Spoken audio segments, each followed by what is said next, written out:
So hi all, I'm Alim Oskan. I've been involved with program delivery now for about 25 years, and many of you have heard from me in terms of me promoting this event. But I'll now hand over to Dev Mahindra to do the introductions to himself and everyone else. Dev, over to you. Thank you, Alim. Hi all. Welcome to this Mentoring Professionals panel session, where we'll be discussing Agile and Waterfall delivery. I hope that by the end of the session, we'll have cleared up any misconceptions that you may have, and also helped you to understand the ins and outs of using either, both, or neither, as the case may be. Mentoring Professionals is a dedicated group of professionals who have voluntarily banded together to provide mentoring, support, and guidance to other professionals working in or looking to transition into project and program management, service management, IT delivery, and related fields.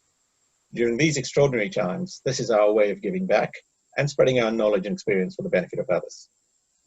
I'm Dev Mahindra, I'm your host, and I've got over 24 years experience of managing and delivering business change, policy, and technical projects across multiple industries, including government. I've evolved my skills largely through experience, learning from my mistakes, and then formalizing my experience with successful delivery and qualifications. Before I introduce the panelists, let me just remind you of a couple of things. I think Alim's already gone through them. But first of all, the Chatham House rule applies, which means that everything said here is non-attributable and is illustrative to get the points across. Also, while we'll be looking at questions from you, please keep yourselves muted until then. And finally, if you do have any questions, do raise your hand, as Alim explained, using the Zoom control panel. So, our panelists today are all experienced professionals who know more about project delivery and have all of the qualifications than you could possibly have or want. They are right now dedicated to teaching, supporting, and guiding others. Firstly, there's Kerry Marsh, who's joining us from Brisbane, Australia. Kerry is currently a trainer in project and program management and change delivery, and has worked across insurance, telecoms, and service management, both here in the UK and in Australia. Good day, Kerry. What's the John Dory down under? Sorry, couldn't resist. Don't ask me questions like that. I'm really not up with UK lingo these days. Sorry, that was meant to be Australian lingo. Anyway. I'm not up to speed with that one either. I'm sort of quasi in the middle. Fair enough. Next, we have Jerry Steinow, who's almost as old as the hills. That's his words, not mine. And his experience ranges from all the way back when they still used paper tape and punch cards. He's a project manager, an agile mindset consultant, trainer, mentor, and coach. So Jerry, what's a mindset consultant? I fix people's minds. Okay. I get them thinking the same way as me. Fair enough. Fair enough. Then there is Victor Fischaro, who claims to be able to give Bjorn Borg a run for his money, has over 25 years of experience across multiple sectors, and has provided training in over 16 countries.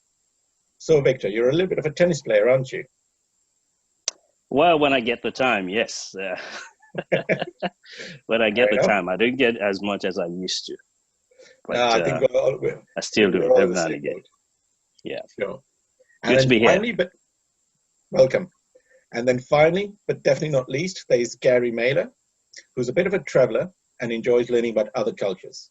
He has over 16 years experience in delivering projects and programs across retail, manufacturing, banking, and security and defense. Gary, what's this I hear about you being hit with a hammer and enjoying it? I was on holiday in Bali and I stood on a sea urchin, and apparently you don't try and dig in. What you have to do is get the blood.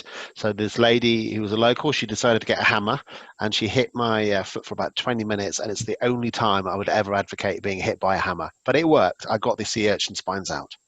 Okay, fair enough. Interesting. Okay, so that's who the panelists are, and we'll learn more about them as we go through the session. So let's begin.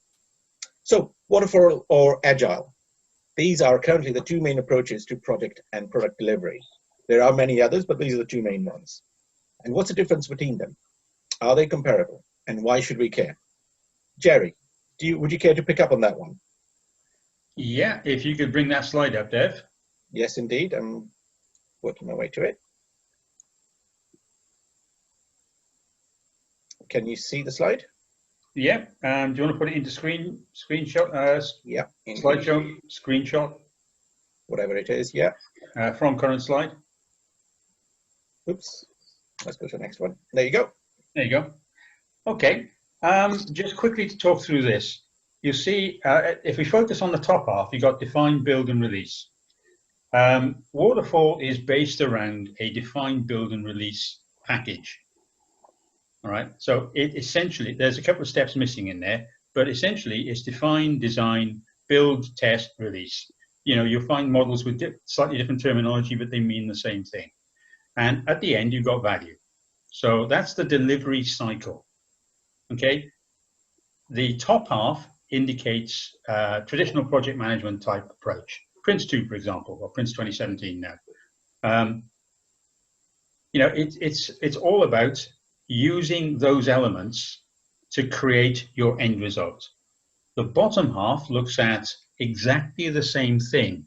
If you look at the Agile diagram at the bottom, and if I don't know if you're seeing my pointer on screen, you've got define, build, release. Up at the top, you've got define, build, release. Waterfall underpins both approaches. So it's not actually a case of, is it waterfall or agile? It is which version of waterfall are we actually going to use? Because they both use the waterfall framework. Okay, so that's what we're moving forward with. Thank you, Jerry. Let me stop sharing for the moment. This is where the technology works or doesn't work. There we go. Right, thank you for that, Jerry. Victor, did you want to step in and add anything to that? The only thing I would add is what I think might help also remove a lot of misconception, and that is agile means a lot different to what it meant, 15, 20 years ago. We need to recognize that it's a family of product delivery mechanisms, and therefore not automatically a project ready mechanism. But there are now agile transformations. Things are always evolving. So we have Agile PM, yes, the DSDM return.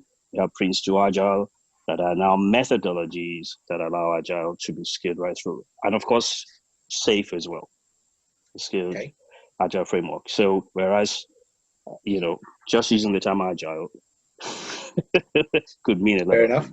Yeah. Fair enough. So, I mean, I think just going back briefly to you, Jerry, you've explained that waterfall is sort of the basis of agile as well, because it's all about an iterative waterfall process, effectively. And so when people are talking about waterfall and agile, I think what a lot of people are talking about are things like PRINCE2 compared to agile Kanban or agile Scrum. Yeah, so I guess absolutely. that's the difference that we're talking about. So it is probably more accurate to compare Scrum, Lean, and Kanban with PRINCE2 and DSDM, for example. Yeah, it's because they're different approaches to getting the same end result, but they both use the same core framework. Okay. So, Kerry, having looked at the difference between waterfall and agile, are there any advantages of using one more specifically than the other? Depends on your viewpoint. So the advantages typically will come down to the actual approach itself.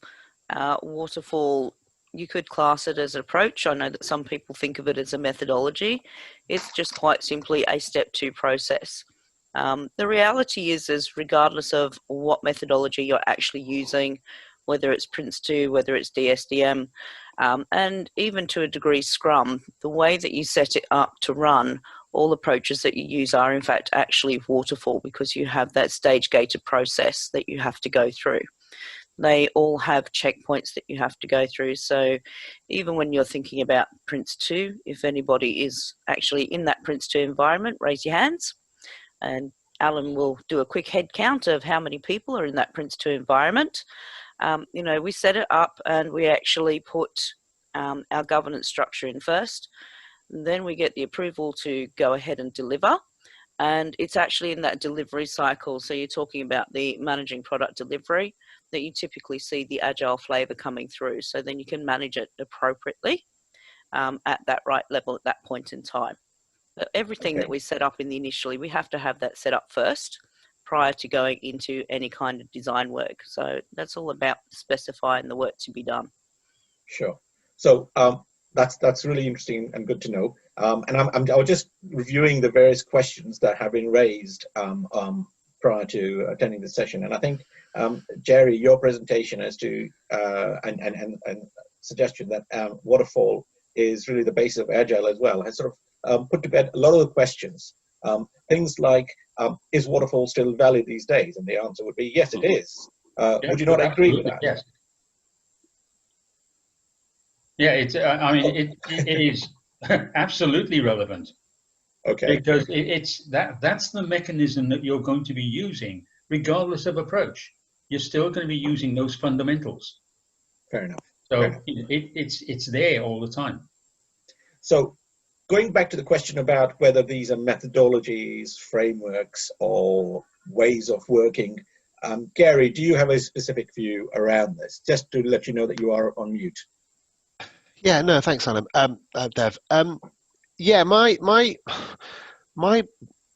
conversation, this piece to this conversation is, when you look at the bodies of knowledge and when you look at the training manuals, you'll get Agile PM, you'll get PMP Agile, you'll get PRINCE2 Agile. So as a methodology, Agile project management is recognized.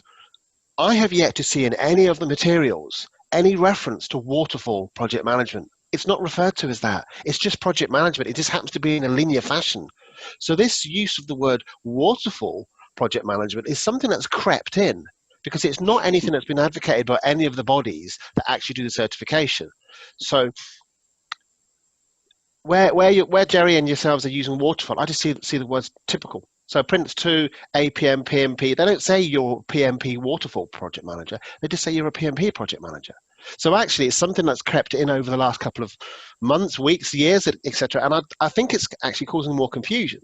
So it's just agile or linear or normal. So that was my comment, really.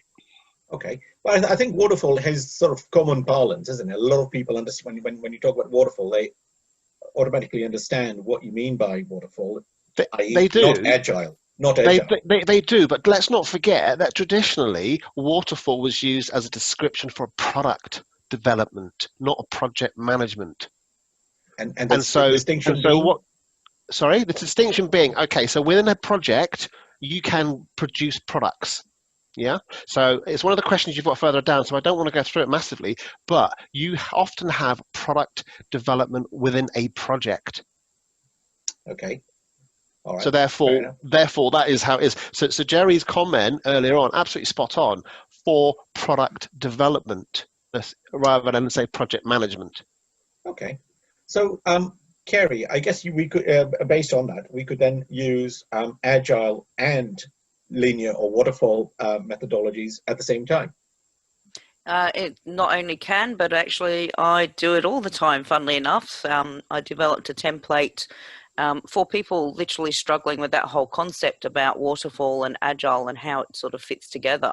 So I actually produced a template to show everyone that, regardless of what methodology you're actually using, that when you roll it up and you're looking through the actual process, the process itself is in fact waterfall. So waterfall always defined a gated process where you have checkpoints to determine whether you actually go any further or not.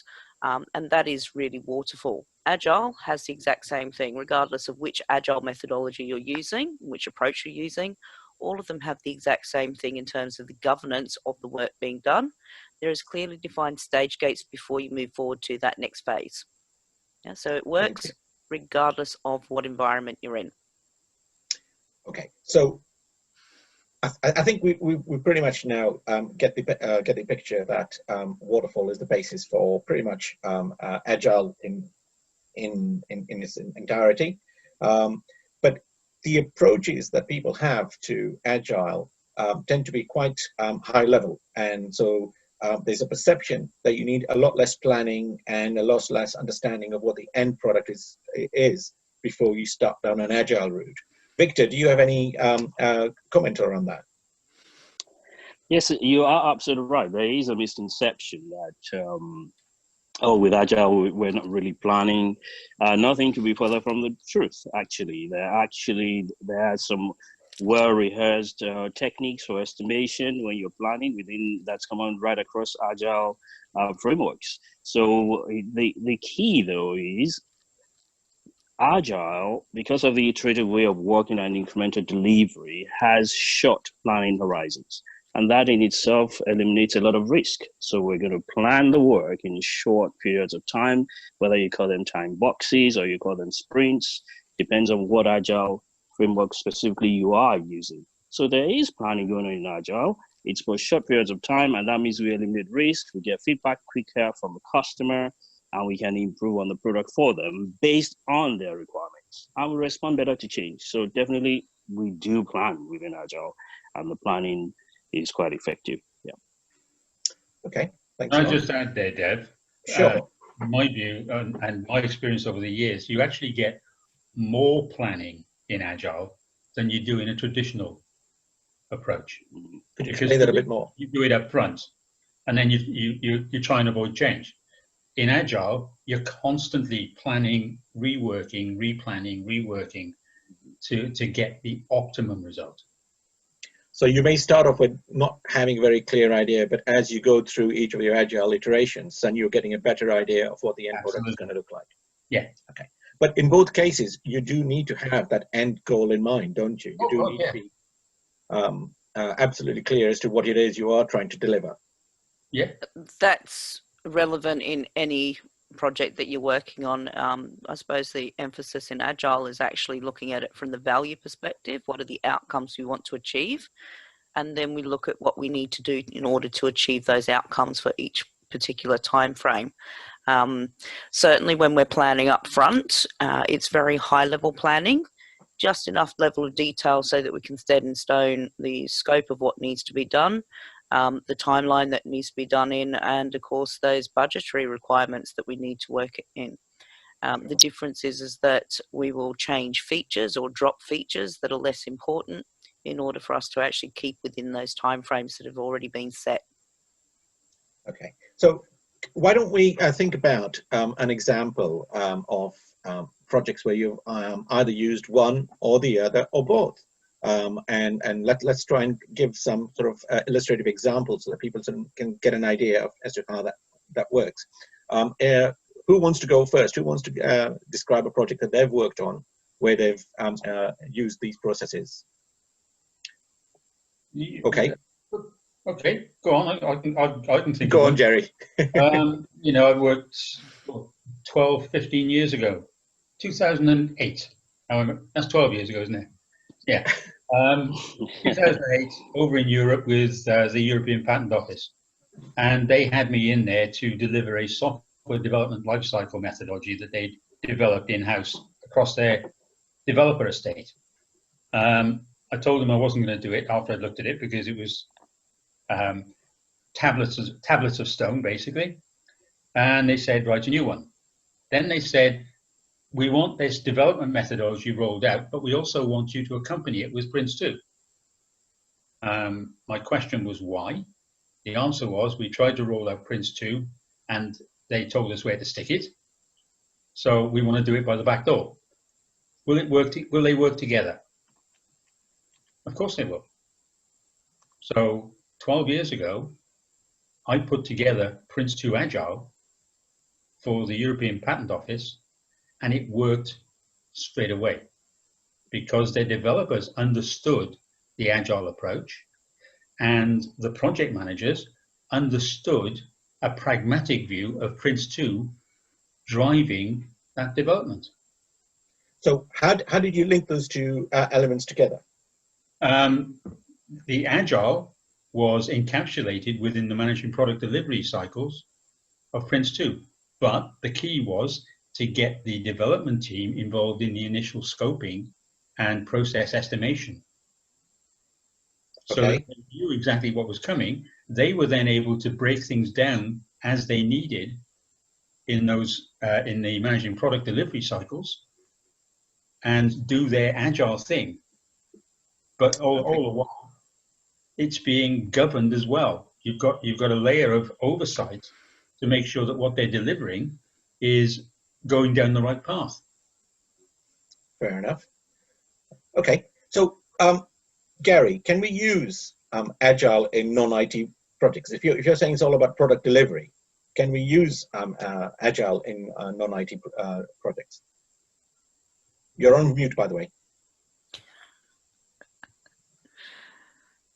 Absolutely. Fundamentally, the whole concept, to add on to what everyone else has said, the whole concept of Agile is to deliver incremental value to the customer.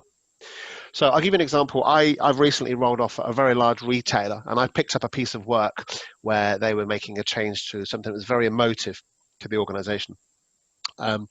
And because it was a very large organization, they wanted structure, they wanted governance, they wanted the gateways, as Kerry's making reference to. So we have the initiation, startup, the design, that's all fair enough. But then when it comes to the build, what they did was they said, okay, we're going to want something quickly, because we need to do that. So I'm going to pretend it's a widget, okay? They built a small widget that went out and it got reviewed and it got some feedback. It then became bigger and bigger and bigger and bigger and bigger. Now this was about a business change. It was nothing to do with IT. It was a business process change. So fundamentally, as long as you've got the organization's buy-in and acceptance that they're not going to get the finished product in the beginning, but they will get what they want by virtue of Agile actually encouraging change and actually pulling the business in, then absolutely it can be used. And as Kerry said, it's one of the best things to do, because very, very frequent iterations and feedback is the best way to get things. And there was a question in the chat, which is around the budget. So, for example, in PRINCE2 Agile, I think it's that one, there are two elements. There's a concept called fix or flex. And what they suggest is that the cost and the time is fixed. So therefore, the only thing that can flex is the scope. And that is absolutely applicable, because otherwise you're never going to know how much it's going to be, and you've got a fixed time, you've got a fixed budget. So therefore, you do the best that you can with the time and the budget that you've got. Well, in reality, all three tend to flex, don't they, in an organization? You'll start off with a that's the whole point. You need the organization to say, okay, well, we're going to go really quickly. We're going to often the phrase MVP, minimum viable products, is used. We're going to do it, but we've got to do it within a certain period of time, whether it be a time box period of time. We'll do what we can. The whole point is something has to fix, something has to flex. So typically we often see in the old traditional way of, let's say, cost and time being flexed. Well, it's the other way around often in Agile. Those two are fixed. So what does change is scope. And that's where the roles, and again, there was another question in the chat, the roles about, well, okay, well, what are the key roles there? Because you don't have a PM necessarily. That's where the product owner who represents the business evangelist, and maybe the scrum master have to be really, really closely aligned fundamentally. So it's a fundamental difference. That's a good thing that you sort of raised, Gary. Kerry, just asking you about the roles that people play in these methodologies. You have project managers typically, and a lot of people are project managers. You have Scrum Master, you have product managers. Could you explain the differences and commonalities between these various roles? Okay, so there's actually no real direct correlation between the roles when you think of a project manager to the Scrum environment, to the Scrum Master. They're actually very different roles, but they do have some similarities. So the Scrum Master function is actually to ensure the working environment of the Scrum team. So they've got all the tools that they actually need to do the function. If you're in a DSDM environment, then the equivalent of a Scrum Master would be the team leader role. The difference between those two Agile ways of working is that the team leader role is elected from the team, where the Scrum Master isn't. So the Scrum Master is typically a role that somebody comes into very specifically. DSDM teams are a lot smaller, and the Scrum teams can be realistically any size, but again, ideally, you don't really want it to be too big. So the ideal is probably around the 10 mark at the most. I think 9 is the current guidance. The equivalent of your business is going to be your product owner, so that takes direction from the business. If there are stakeholders that want new requirements, then it's the product owner that they should be going to. So you quite often see things start to go wrong when the business then goes directly to developers as well. So it's about handling that situation. Your project manager role does actually exist in a different way in Scrum environments. So there is a project layer, but they actually are more holistic in terms of that stakeholder engagement.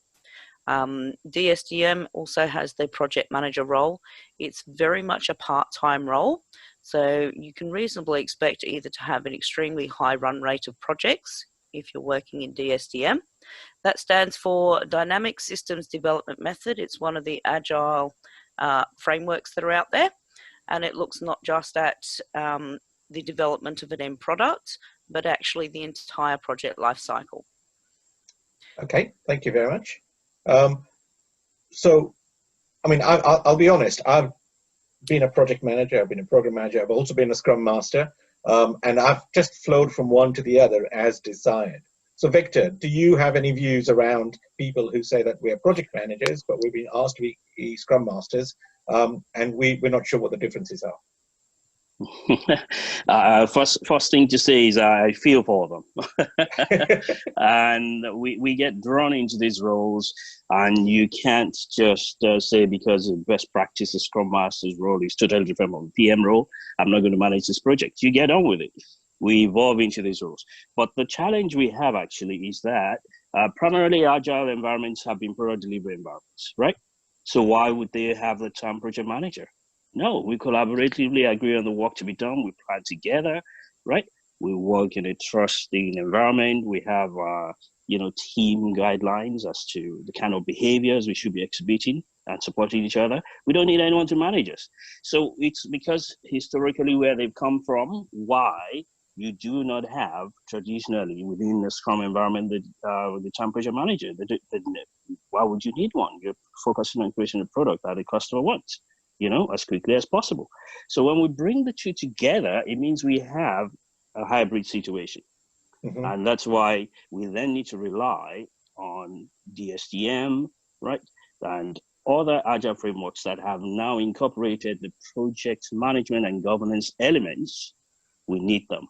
And that's where PRINCE2 Agile has a role to play as well, because it then acknowledges, hey, we got to have to merge the two. And there's always a third way. We're too, human beings are too creative and innovative not to be able to find hybrid, governance situations that can work. Yes, but there are no direct matchings, as Kerry has said. So we do need to get our heads around how best, which guidance is best for us to get the best out of the skill force, the workforce. Yeah. Okay. Thank you, Victor. Gary, you had something to add? Just a quick one. So the official term for a Scrum Master is to ensure that the Agile approach is being adopted. And often Scrum Masters get the labels of shepherds because they're trying to protect the team from outside influences and enable them to have the ability to do the discovery stages, to do the retrospectives, to do the product planning, etc. So it's actually about protecting the team from the external influences. Having said that, and I'm just responding to a message actually on chat, the whole concept of applying Agile, it really does require a lot of maturity within the organization because everybody has the expectations that they think they're going to go.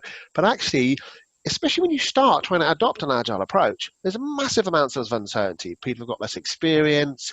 Maybe the product owner, which is another key role which Kerry talked about, maybe they're not experienced enough and actually they don't know what they're doing. And so the organization needs to understand just because you are, delivering small incremental value doesn't mean you're doing it in an agile way. And there's this misconception and people don't understand that actually it's more about the mindset than it is about the delivery. Sure. So let's just pick up on that, Jerry. If we're talking about implementing Agile in a traditionally waterfall-based organization, what advice would you give project managers who have been asked to deliver something in an Agile way? And is that really the right approach? The advice for project managers is, look, what you've got is a rapid delivery mechanism beneath you. They are self-governing. Don't interfere. You control what happens at the project level. So you make sure that what they're delivering is properly aligned. Okay, you're controlling the project level. Let them get on with their agile mechanisms and their delivery. But for that to happen, you need buy-in at senior management level. Because if you haven't got buy-in up there, then the business representation, the product owner having escalation routes to go to and things like that is not going to be in place. Therefore, your delivery mechanism is not going to be functioning effectively.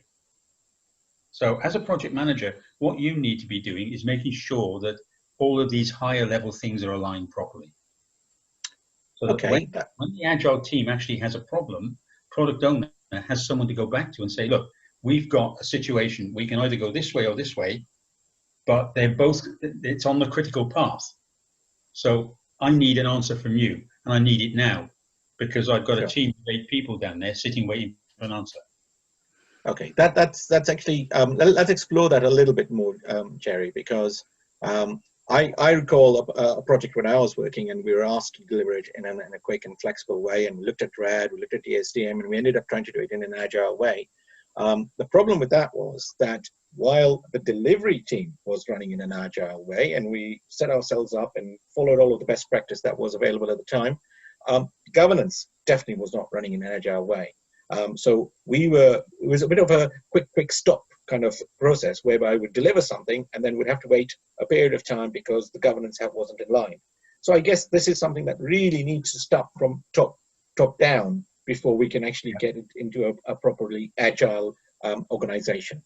Yeah, it's very interesting. You know, you watch organizations that go agile, and very often they go agile because they say, okay, you lot, you're agile, you're delivering fast now. And then over a period of time, they start to realize that they've lost control of what's being delivered. They don't know what's being delivered until it gets there. Sure. You know, it's chaos. And then they start to understand that in order for them to retain that element of control that you need at that more senior level, they actually have to give away some of that control and make available to the team the resources that they need in order to escalate effectively. So it is a mindset change, isn't it? Absolutely a mindset change. Okay. You know, you have to release control at the senior levels so that control can actually be applied then at the decision-making level day to day. Sure. But Kerry, that is the challenge, isn't it? It is about making sure that at senior levels, they do understand what agile is all about. Especially things like contracts. Contracts are often written in a way where we're talking about delivery stages that are typically aligned to, dare I suggest, a waterfall approach rather than an agile approach. So where do we start? So when we set up, and this is actually a favorite topic of mine when I'm teaching the Agile PM course, because I actually surprisingly teach a lot of on-sites where it's actually the senior management layer, and these aren't technology companies either. You know, so some instances they've actually been farmers out here, looking at better ways to actually deliver value back out to some of the big ranches that we have. You know, and they're talking about changes in technology, how that can impact them, how they can work better, be more effective. So it's not just technology projects that they're actually using this methodology for. Wheat farmers was one that I was actually out. Agile PM stands for project manager, not product manager. Two totally different terms there, Steve. Sorry. So, you know, one of the ones that I was teaching out in Perth, they are actually dealing with the grain farmers. So their whole purpose of being is all around the wheat belt and, you know, driving delivery of getting the wheat off the field and out to the rest of the world. And they went agile, and it's a big thing, changing that actual mindset. So when you're thinking about the governance structure is that one of the things to bear in mind, you have to empower your team to make decisions. When you're looking at the project level as well, that empowerment, you're typically using senior level people within the organization to come into these roles at the project level. in terms of planning and building in those contracts, one of the things we actually do is we stylize the way that we work based on very high level requirements or user stories, sometimes epics or themes, and we start to actually break that down. And that enables us to actually build out those contracts that we're talking about, specifically going out to an RFQ. So you're going out to a quote system or proposals, putting it out to general public for a tender. And when we get those responses back in, the kind of problems that we actually see is when organisations that are going out to tender, they actually already have specified exactly in terms of must-haves, or mandatory is the word that they tend to use, highly desirables and desirables. And they still include that in those requirements when they're going out. So typically what you see back is a concentration on the M's, and because when you have respondents concentrating on M's and nothing else, it means that they are actually going to be making all of their money on your changes. So whenever you change direction, they're actually making money off of you. Yeah. So I advocate in my sessions when we're doing these actual exercises is that we take out of the requirements how important it is to the business. So you list all the requirements and just quite simply send it without putting that extra layer of information in. So then we start actually seeing true monetary value coming back in. We're looking at it from a slightly different angle.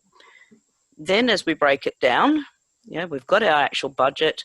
And then if we need to change direction, it's not really a huge big problem, because we then can say, this is what we actually need to do across the project, the level of importance, recognizing that level of importance actually does change over a period of time. And we stylize as well into our delivery framework is that in the first period of time, what's imminent is going to be different from the second period of time. So we just plan at a moment in time as well. That enables us to have that right level of budget as we go forward. It's a very good way of working. It means that people understand more about what is happening across the life cycle, and they all actually come on board. So when you're thinking about senior management and having the right people engaged at the right period of time, when we look at those project layers, those are people that are engaged at different points for an exact purpose. So we have a business, we have a technical aspect. You typically will have some sort of a business analyst role there as well, and any number of those people could in fact be that role. Sorry, okay, that's all really interesting, and I think you've given us a really good example of how we should go about doing this. Let's look at it from the perspective of let me give you all some scenarios. Okay, so we have to roll out. We have a tech rollout where we're rolling out new systems to across the country. For example, it is a new version of desktop software that everyone needs to use. Victor, what in that kind of environment where you're talking about thousands of users, you're talking about multiple offices, you're talking about new software that's already well established, but it's being rolled out to users. Typically, you would have a lot of training involved in that as well, and it's about engaging and changing mindsets. Would Agile be used in that environment? Oh, absolutely. I would very much take the view that to be successful because of the scale of it, and because you're introducing the culture change, a lot of people are still going to be wedded to the old systems like glue. We need to actually have the approach I would recommend is a communications approach that uses ambassadors. And it's not complicated. It's not complicated. We simply have at different levels within the governance structure, different levels of management, we identify champions who are going to promote this particular move. And that means right at the highest management level, we're introducing the benefits of working in an agile way. Here are the benefits of doing it this way, right at that level. So we don't just communicate with the users who are going to be the end users for the software. We attack this on the management level and identify champions right across the whole strata who will promote these. So they're the first people to get the information. So where this has worked well, we start with senior management. You got to have a champion, a couple of champions at the most senior level.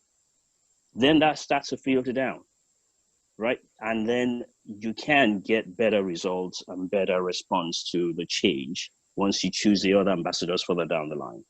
Sure. So where would the agile bit come into this? You know, so you'll have developed our delivery plan. We'll have said these are all the people we're going to engage with. These are all the offices we're engaging with. Where does the agile bit come into it? Interestingly, right across, it can actually come in right across, but from your product owners, senior users, you know, being aware of the benefits of prioritization, for example, right? Okay. So it's important for them to prioritize the requirements and not just say, hey, we want everything. We want everything the software has to offer. Let's nail down, right, and encourage prioritization. So, right, and that's going to come from the higher levels, right? So it's too often we concentrate on the fact that Agile is going to be used at the product delivery level, but we do need, you know, higher up an understanding, a bit of coaching, you know, 45-minute workshops for the senior people. They never like to sit around for too long. Sure. So those kind of things, and after those workshops, then you can identify your champions who are going to help propagate this right down the ladder. Yeah. Okay, that's great. Gary, one for you, mate. Just reminding you, you're on mute as well. We're now trying to deploy a new business process. We have an existing business process, but we're now looking to automate the process. In that kind of situation where you are trying to now look at creating a new target operating model, you're looking at new ways of using technology to automate certain things. Where and how would you use Agile, and where and how would you use a waterfall technique? Okay, so what you've effectively described is digital transformation in essence. And it's not dissimilar to anything else, whether it's so in this case, it's a business process. So you start small. You start small, and I'm going to flip it around slightly. So let's just suggest that you want to get from the UK to France in a boat. Well, to start with, you don't have to physically go on a ship. You could get a log canoe, couldn't you? And then you could further evolve it, and it could end up being a sailing boat, and then it could end up being a yacht, and then it could end up being a ferry. It's the same concept. It's exactly the same concept. But the really important thing here is because you're starting small, because it's a business process change, and you've got the business engaged. I'm making the assumption you've got them engaged. They can help correct anything that's wrong at the beginning, and they'll feel part of it because they'll feel that they've actually been part of the journey and help influence it. So little and often is better than just waiting at the very end. With regards to the more traditional, you still put the governance in place, and what I said before, so I'll hold my hands up. So your initiation and definition, and that's where the product backlog comes in. What is it you want to do? You've got a big outcome, right? How do you break that down into small manageable chunks, which then can be delivered in small incremental value? That's the fundamental. It's the same thing. It's exactly the same thing. There was a question on the chat: for which products can Agile as an approach be used? The answer is everything, absolutely everything. Whether you choose to do it, or whether the organization is mature enough to handle it, is another matter. But in the best situation, it can be used for absolutely everything. And that includes this the scenario that you've given. Okay, thanks for that. Thanks for that. I've just noticed. Sorry, could I? Sorry, just a quick one. The reason Gary is right about everything, which might seem quite a bold claim, is because again we need to remind ourselves: there's Kanban, there's Lean Startup, there's Scrum, right? So it's a whole family. Let's go with one that we can actually merge with sensible project management mechanisms to make things work. Okay. Yeah. Okay. So thank you for that, Victor and Gary. I've just noticed the time, and so we want to end with a few questions from the audience. But before we do that, Alan, I think you have a request for everyone. Yeah. So this is the moment where you all become famous. We see your happy, smiling faces. So if I can ask all of you, please, to do the honors and turn on your cameras. You all look wonderful, by the way. So, you know, And yeah, if you could just give us a wave, we'd really appreciate that. So we'll give that 5 more seconds. Thank you. Thank you. From all parts of the world, right? You can be congratulating yourselves. We have people from Brazil, Indeed. Philippines, Argentina, etc. So thank you so much. That's cool. So Great. you can keep your cameras on if you want, especially if you're going to verbalize your point, so that you're on screen, or you can turn it off. That's up to you. But yeah, over to you, Dev. Thank you, Alan. Okay, so I think we've got a few questions from the audience, and I think Jeffrey, you probably raised your hand before you turned your screen off. I think you have a question. Do you want to turn your screen and mic back on to ask the question? Or maybe not? Yeah. Ah, there you go, Jeffrey. You need to unmute. Yes, go ahead. Okay, yeah. So the first question is about the PRINCE2. If you look at the 7 principles of PRINCE2, actually they are very agile. For example, for continuous business justification, and define clear roles and responsibility, and manage by stage, especially the concept of tolerance in different levels. So if you can use these concepts with real PRINCE2 principle, you can make any PRINCE2 project very agile. So is that a fake concept? There is a difference. There is a fundamental difference between PRINCE2 and agile. Actually, they can be used simultaneously and very effectively. Sure, sure. Victor, do you want to respond to that? You're on mute, by the way. Thank you very much. Was it Jeffrey? I was hoping the name would come up, but I didn't. Yes, it is Jeffrey. Oh, brilliant. Thanks, Jeffrey. That's a brilliant question. That is a brilliant question. And I say that because you have just given the owners of the product, PRINCE2 product, further justification for pushing out the PRINCE2 Agile methodology. You are right. Those 7 principles are actually self-validating in the field. If you look at how we manage projects, we can't argue against those principles. It just makes sense. And they are indeed very agile. The fact that we're using stages, you mentioned managed by stages, means our planning horizons are not going to be 7 months, 9 months. That would be crazy, right? So even for the stages, the planning horizons, depending on the project, of course, and the product, maybe 4 weeks, 6 weeks, If you're pushing it in some cases, maybe 3 months at the most. But hey, these are indeed principles that I would argue the exposure of the PRINCE2 proponents to the agile ways of working in the field has meant that in refreshing PRINCE2, they have had to embrace these concepts. So it is not fake. It makes a lot of sense for them to come together. Yes. Okay, thank you very much. Jeffrey, I hope that answered the question, and I don't want to spend too long on this one.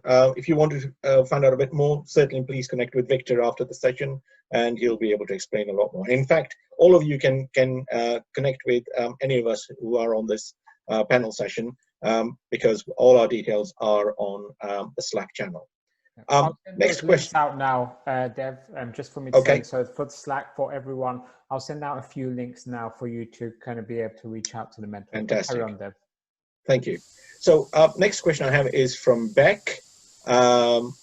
Did you want to ask the question, Rebecca, or are you happy for us to ask it on your behalf? I think you're on mute. There you go. Yeah, hi, sorry. So my main, in our experience recently, trying to do a hybrid agile waterfall, like doing agile delivery within a waterfall big project. The problem there was within the roles and responsibilities. So we had a product owner, and then there was overall delivery managers, and then there were the poor BAs and developers and the SMEs stuck in the middle going, who's supposed to be doing what work? And then the change guys going, where are my requirements? I can't see what you're changing. I can't do my business impact assessment. And the tech guys going, where are the people from my permanent team? I want to sit in my scrum. And everybody just went, And anyway, basically, and again, to the point that Jerry was saying, or Gary, sorry, too many Jerrys and Gary, about the business not being mature enough as far as an agile perspective. Sure. Yeah. Jerry, did you want to answer that? Yeah, Beck, that description sums up an awful lot of organizations who don't really understand what they're doing. And I'd love to be able to get out there and take all of these senior executives gently by the throat and say, look, you're throwing millions away down the drain by not getting the structure right, not actually taking your hands off those control panels. Let the people at the sharp end who know what they're doing get on with what they're doing. Give them a framework within which they can operate. You know, if I talk briefly, point this at IT. You know, if you've got an IT delivery team, most of those people in that team are bloody intelligent. But what do? We pigeonhole them and say, you're a Java developer, so you have no nous about anything else. What we want from you is Java development.